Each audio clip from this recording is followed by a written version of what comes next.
There's a hidden burden carried by people who try to be good all the time, a quiet suffering that often goes unnoticed, even by themselves. On the outside, they're the supportive friend, the patient partner, the reliable co-worker. They keep the peace, meet expectations, and offer comfort without ever demanding anything in return. But deep inside, something begins to unravel. Carl Jung noticed this pattern often in his patients, especially those who prided themselves on being morally upright, helpful, and selfless. They believed they were doing the right thing, and society confirmed it. But the deeper Jung looked, the more he saw a subtle inner collapse, feelings of depletion, loss of identity, silent resentment, and a growing sense of invisibility. How could something as beautiful as kindness turn against a person?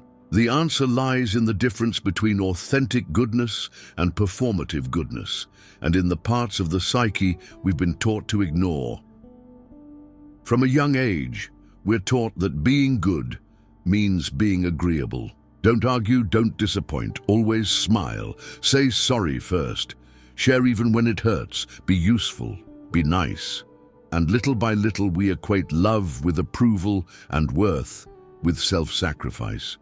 This programming doesn't just shape our behavior, it shapes our identity. We begin to believe that we're only lovable when we're giving something away, that we're only safe when we're useful, that being good means not having needs, and so we suppress. We silence the parts of us that want to speak up, that want to scream, that want to rest. We ignore our own exhaustion to be there for someone else. We deny our frustration to keep harmony. We push aside our anger, our sadness, our limits, because those emotions don't fit the image of a good person, but those emotions don't disappear. They wait. Jung called this the shadow, the part of ourselves we disown, reject, or repress because we've been told it's wrong. For the overly kind, the shadow often contains their boundaries, their strength, their anger, and their unmet needs. And the more we try to push that shadow away, the more it grows, silently, powerfully in the background. Imagine holding a beach ball underwater. The harder you push, the more force it builds. And when it finally slips from your grip, it erupts. That's what happens when we suppress the shadow in the name of goodness. The energy doesn't vanish, it turns inward. It shows up as fatigue, emotional burnout, chronic people-pleasing, or passive-aggressive behavior. It makes the good person feel like something's wrong with them, like they're not good enough because they're secretly angry, tired, or unfulfilled. But the problem isn't that they're not good. The problem is that they've been taught that goodness means being one-dimensional. Jung warned that trying to be all light is a dangerous illusion. Because without the balance of the shadow, without the ability to say no, to get angry, to set limits, our goodness becomes fragile. It becomes a mask we wear to stay accepted, rather than an expression of true character. Real goodness, he argued, can't exist without wholeness, and wholeness means including the parts we were taught to hide. Let's be clear, Jung never encouraged cruelty or selfishness. He wasn't saying that anger should control us or that kindness is weakness. He believed in integration, that to be truly human, we must hold both the light and the dark, not as enemies, but as parts of a unified self. When you deny your darkness in order to be seen as good, you're not actually becoming better. You're becoming fractured. You're splitting yourself in two. And eventually, that fracture will show itself. You'll feel resentment after helping someone. You'll feel panic when someone gets too close. You'll say yes with a smile while your body screams no. And over time, the version of you that the world loves starts to feel hollow, like a performance, not a person. This is the cost of goodness without boundaries. Jung believed that every unlived truth becomes a symptom, that when we suppress our voice, it returns as anxiety. When we silence our anger, it becomes fatigue. When we ignore our sadness, it becomes numbness. The shadow always finds a way to be heard, especially when we refuse to listen. So what does healing look like? For the overly good, it begins with permission. Permission to be whole, not perfect. Permission to be a kind person who also has needs. Permission to be compassionate and to say no. To be generous without abandoning yourself. To rest, to take up space, to ask for help, to make mistakes. This kind of healing isn't loud or dramatic. It often starts with small acts of defiance, leaving a message unanswered, saying, "I'm not available," declining something without guilt, telling someone, "I need space." At first, it feels wrong, because it goes against everything you were taught. But in truth, it's not wrong, it's honest. And Jung believed that truth is the foundation of inner strength. Until you face the part of yourself that's tired of being good, you'll never understand what your goodness is really made of. It'll always be tangled up with fear. Fear of rejection, fear of not being enough, fear of being seen as selfish. But when you begin to look at the parts you've hidden, the ones that say, "I'm exhausted, I want more, I don't agree, I'm angry," you'll discover they're not monsters, they're messengers. They're the parts of you still waiting to be accepted. And once you let them in, something incredible happens. Your kindness becomes rooted. Your empathy becomes clear. Your yes and your no both carry weight. You stop rescuing others to feel worthy. You stop overextending to stay loved. You stop proving and start living. That's the shift Jung invites us to make, not from kindness to cruelty, but from fragmentation to wholeness, from fear-based niceness to conscious, grounded love, from being good to being real, because the world doesn't need more perfectly good people, it needs more honest ones. And that journey starts with one brave question: what part of my goodness is actually fear in disguise? There comes a moment in the life of every good person when the applause stops feeling satisfying, when the words, "You're so kind," or "You're always there for me," begin to ring hollow, when the praise starts to sound like permission for others to keep taking, and a quiet voice inside whispers, "But what about me?" That voice is not selfish, it's not immature, it's the voice of your deeper self asking for what it was taught to silence: space, rest, recognition, balance. And the longer that voice is ignored, the more profound the sense of emptiness becomes. Carl Jung believed that when we live too long in service of an image, the image of the perfect helper, the dependable one, the endlessly giving soul, we begin to lose touch with the authentic self underneath. We don't just forget what we want, we forget how to want.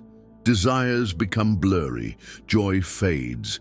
We stay busy, we stay useful, we smile, but underneath, the disconnection grows. This is the silent cost of self-abandonment, the subtle erosion of the soul that happens not in one grand sacrifice, but in 1,000 small moments of saying yes when you meant no, of swallowing truth to keep peace, of carrying more than your share so others won't have to. At first, it feels noble. It even feels empowering. You become the one people can count on. You become the one who holds everything together. But slowly, invisibly, you start to disappear from your own life. You notice it when your body tenses every time your phone buzzes, when you feel guilty for needing a break, when you say, "I'm fine," out loud, but don't remember the last time you truly felt that way. And maybe the most painful part? The people around you don't notice. They don't ask how you are. Or if they do, they believe you when you say you're okay, because that's the role you've always played. You've trained them to rely on you, to see you as the strong one, the giver, the one who doesn't break. But what Jung understood is that underneath every strong one who never breaks, there's often someone already broken, not by others, but by their own refusal to include themselves in the circle of their care. He believed this pattern is not a moral flaw, but a psychological imbalance, a split between the persona and the shadow. The persona is the mask we wear in public. It's the role we adopt to fit in, to be loved, to survive. It's not fake, it's functional. But when we over-identify with the persona, we forget that it's just a mask. We become the role, and the real self, with all its needs and contradictions, gets locked away. The shadow, meanwhile, is everything the persona excludes. For the overgiver, the shadow holds their anger, their resentment, their exhaustion, their longing to be cared for instead of always caring. And the more they deny these feelings, the more these feelings begin to operate from the unconscious, where they're harder to recognize and far more difficult to control. You've probably felt this in moments when your kindness turns sour, when you help someone but secretly hope they'll finally see you, when you give but expect something unspoken in return, when you smile on the outside but feel bitter inside, and then feel ashamed for feeling bitter at all. This is the shadow speaking through your actions, because it hasn't been given permission to speak directly. Jung's work invites us to bring those parts into the light, not to indulge them, but to understand them. Because every part of you that acts out in destructive ways began as a part of you that was denied the right to exist. Your resentment is the voice of your boundaries. Your fatigue is your body asking for rest. Your anger is your soul saying, something's not fair. Your sadness is the grief of living a life that constantly forgets to include you. These aren't flaws, they're feedback, they're signals that something inside you has gone unheard for too long. And here's where the transformation begins, not by swinging to the other extreme and becoming cold or selfish, but by allowing yourself to show up honestly with all your layers, not just the ones that earn approval. You can still be generous, but from a place of choice, not compulsion. You can still care deeply, but without erasing your own presence in the process. You can still give, but not at the cost of becoming invisible to yourself. That's what Jung meant when he spoke of individuation, the process of becoming your full self. It's not about becoming perfect. It's about becoming whole. Individuation requires that you face the uncomfortable truth that sometimes your kindness was a form of survival, that sometimes your helpfulness was a way to avoid rejection, that sometimes your inability to say no was rooted not in love, but in fear. These realizations are not betrayals of your character. They're awakenings. They're the beginning of a deeper form of strength, one that doesn't rely on constant self-sacrifice to feel worthy. And when you begin to live from that place, something remarkable happens. You stop waiting for people to read your mind. You stop hoping they'll finally give back what you've been silently giving for years. You stop measuring your value by how much you can tolerate. Instead, you start speaking. You start resting. You start building relationships where reciprocity isn't a luxury. It's a norm. Jung knew that until we include ourselves in the equation, we're not truly capable of loving others in a sustainable way. Because love that excludes the self eventually turns into resentment, and resentment poisons the very connection it was trying to preserve. So the invitation is simple, but not easy. Come home to yourself. Let your kindness include you. Let your limits speak. Let your presence matter. You are not here to prove your worth through exhaustion. You are here to live, fully, honestly, and with a heart that no longer leaves itself behind.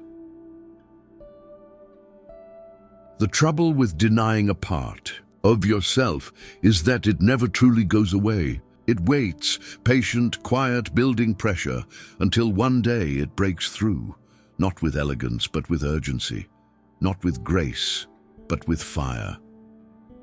Carl Jung understood that the shadow, when ignored for too long, begins to speak through behaviors we don't recognize. And for those who've spent their lives trying to be good, this can be terrifying, because when the shadow finally speaks, it doesn't ask for permission. It doesn't knock gently. It storms in. It shows up as a snapping comment you didn't mean to say, as a burst of anger that feels foreign to your nature, as passive-aggressive silence, as a sudden withdrawal from someone you once loved, as tears you can't explain, as a deep, aching loneliness that doesn't go away, even when you're surrounded by people. These are not random emotional fluctuations. They're signals that your psyche is attempting to restore balance, because no human can live forever in a state of emotional starvation, no matter how noble the cause. You may believe you're being selfless, but when your giving becomes compulsive, when your niceness begins to rot into resentment, when your patience masks a growing fury, it's no longer goodness, it's imbalance. And imbalance always corrects itself, whether you like it or not. That correction is often ugly, because the shadow doesn't express itself with finesse. It uses whatever means it has. It pushes through suppressed memories, through old wounds, through unspoken truths. And unless you're conscious of what's happening, you might blame the world, your partner, your job, or even yourself, without ever seeing that it's the unlived part of you that's finally asking to be seen. This is why many nice people find themselves suddenly acting in ways they never expected. They cheat, they explode, they ghost, they collapse. They withdraw from everyone and everything, not because they're bad, but because their inner system can no longer sustain the lie that they are only light. In Jung's view, these eruptions are not signs of failure. They are cries for integration. They are your deeper self demanding truth, because a personality built only on pleasing others is not a stable foundation. It is a house made of borrowed bricks, beautiful perhaps, but hollow. You might think, but I'm not angry. I don't have rage inside me. And maybe that's true, on the surface. But ask yourself, have I ever swallowed my pain to keep someone else comfortable? Have I ever said it's okay when it wasn't? Have I ever stayed silent just to avoid conflict? If so, the anger didn't vanish. It went underground, and what goes underground doesn't die. It transforms. It becomes sarcasm. Tension, anxiety, illness, sudden coldness, emotional distance, loss of desire, a flatness that replaces your once vibrant joy. Jung believed that one of the most dangerous myths in human development is that certain emotions are bad. That to be angry makes you toxic. That to be assertive makes you selfish. That to say no is unkind. These beliefs create a system where half of your humanity is declared off limits, and then you wonder why you feel incomplete. The shadow isn't evil. It's wild, it's untamed. It's the honest, instinctual, messy part of you that knows what you need before your intellect catches up. It doesn't care about appearances. It cares about survival, authenticity, and truth. When you repress it, you don't become more moral. You become more vulnerable, not just to emotional breakdowns, but to manipulation, burnout, and codependent relationships. Because when you don't own your power, someone else will. That's the cost of staying in the good person role for too long. You become so focused on being accepted that you lose the ability to discern who deserves access to you. People who have not integrated their shadow often allow others to cross their boundaries again and again. Not because they don't feel violated, but because they don't believe they're allowed to protest. And over time, this erodes not just self-respect, but self-awareness. You stop trusting your gut. You rationalize bad behavior.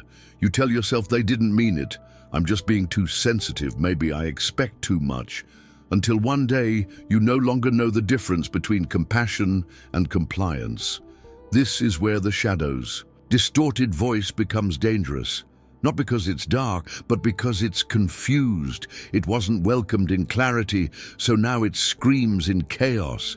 And instead of saying what you mean, you say nothing until you explode. Instead of setting boundaries, you disappear. Instead of standing your ground, you collapse and call it peace. Jung warned that the longer we suppress a part of ourselves, the more power it gains. What begins as self-protection turns into self-destruction. What begins as kindness turns into martyrdom. What begins as humility turns into chronic invisibility, but there's another way, a better one, a path not of control or dominance, but of integration. Integration doesn't mean acting on every emotion. It means listening to them. It means letting your anger inform you without letting it destroy you. It means letting your sadness speak without drowning in it. It means letting your fear warn you without letting it paralyze you. And most importantly, it means letting your full self step forward, not just the parts you think others will love. Jung believed that once the shadow is acknowledged, it begins to lose its destructive charge. Because the moment you allow something to exist, you stop needing to fight it. And that energy, it comes back to you. It becomes clarity, intuition, presence. You become a person who doesn't need to explode because you never let yourself be silenced.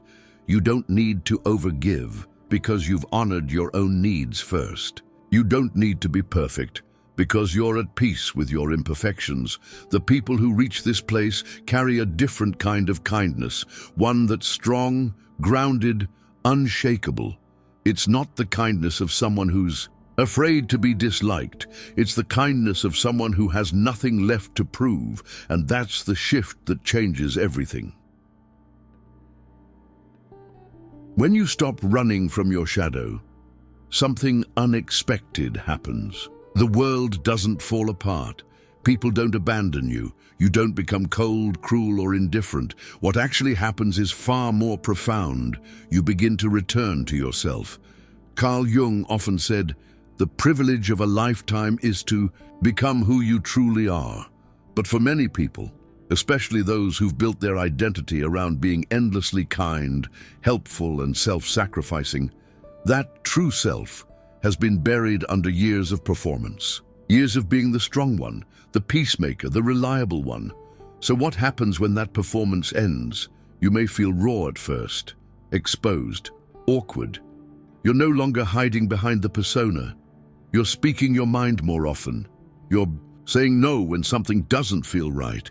You're not available on demand anymore. You're resting, you're pausing. You're no longer trying to please everyone just to avoid conflict. And that shift changes everything, not just in how you relate to others, but in how you relate to yourself. You begin to realize how much of your life was driven not by love, but by fear. Not by generosity, but by a desperate attempt to stay safe, to stay needed, to stay liked. And as that fog clears, something clearer begins to emerge, a different kind of power, not the power that dominates, not the kind that needs to control or manipulate, but a quieter, steadier strength, the power of someone who is no longer at war with themselves. This is the result of integration. Jung believed that wholeness, not perfection, is the goal of human development. And wholeness requires the union of opposites, light and shadow, love and anger, generosity and boundaries, the parts of you that shine and the parts you once tried to bury. When these parts are allowed to coexist, you become internally aligned. You don't feel scattered, you don't need to pretend. You're not constantly walking on emotional eggshells, trying to manage other people's reactions. You're simply rooted, present, whole, and others feel that.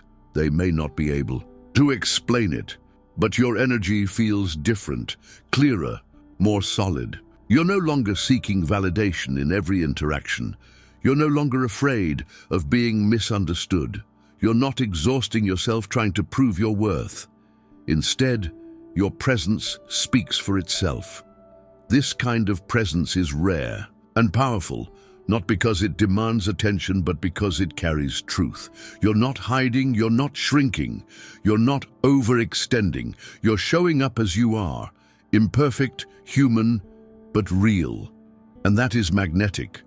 It's what Jung referred to as the self, the central, integrated core of your being. The self is not just who you are when you're performing well. It's who you are beneath the roles, beneath the wounds, beneath the expectations. When you live from this place, your kindness becomes more refined. It's not impulsive or performative. It's thoughtful. It knows when to give and when to step back. It knows when to speak and when silence is more powerful. It knows that saying no can sometimes be the most loving thing you do. This is discernment, and it's one of the greatest gifts that comes from integrating the shadow. Because now, instead of giving from emptiness, you give from overflow. Instead of trying to be everything to everyone, you become exactly who you are, and you trust that it's enough. Your boundaries are no longer apologies. They're expressions of respect for yourself and others. Your needs are no longer hidden in shame. They're part of the conversation. Your emotions are no longer stuffed away. They're honored and listened to. And perhaps most importantly, your relationships begin to change. The people who only loved you for your overgiving may pull away. Some may resist the new version of you, the one who says not today or who doesn't rush to fix everything. But others will be drawn closer, the ones who see the real you, not just the role you used to play. These are the people who stay, who meet you in reciprocity, who aren't afraid of your complexity because they've faced their own. Jung believed that integration doesn't just change individuals, it transforms the collective. A person who is whole creates ripples around them. They model a new way of being, one that honors both strength and softness, boundaries and openness, solitude and connection. They teach through presence, through example, through quiet alignment, and perhaps that's what the world needs most right now. Not more perfectly good people, but more whole ones. People who've made peace with their shadows, who've stopped running from themselves, who can love without losing themselves, who can give without disappearing, who can say no without guilt, who can lead with both heart and spine. This kind of person doesn't burn out because they don't light themselves on fire to keep others warm. They shine steadily and invite others to do the same. They don't live in extremes, they live in balance. And that balance is powerful. It's the kind of power that doesn't need to be loud, it simply is. So if you've spent years trying to be good, trying to earn your worth through silent service and self-erasure, this is your permission to stop, to rest, to reclaim, to redefine. Not because you've failed at being kind, but because you're ready to be kind differently. From a place that includes you, that's the real gift Jung left us. Not a call to be perfect, but an invitation to be whole, to come home to ourselves, to live with both hands open, one for others and one for ourselves. Because you were never meant to carry everything alone. You were meant to belong to yourself first, and then give from that place. Sometimes the most powerful kind of goodness begins when we finally stop hiding. If this touched something in you, maybe it's time to put it into words.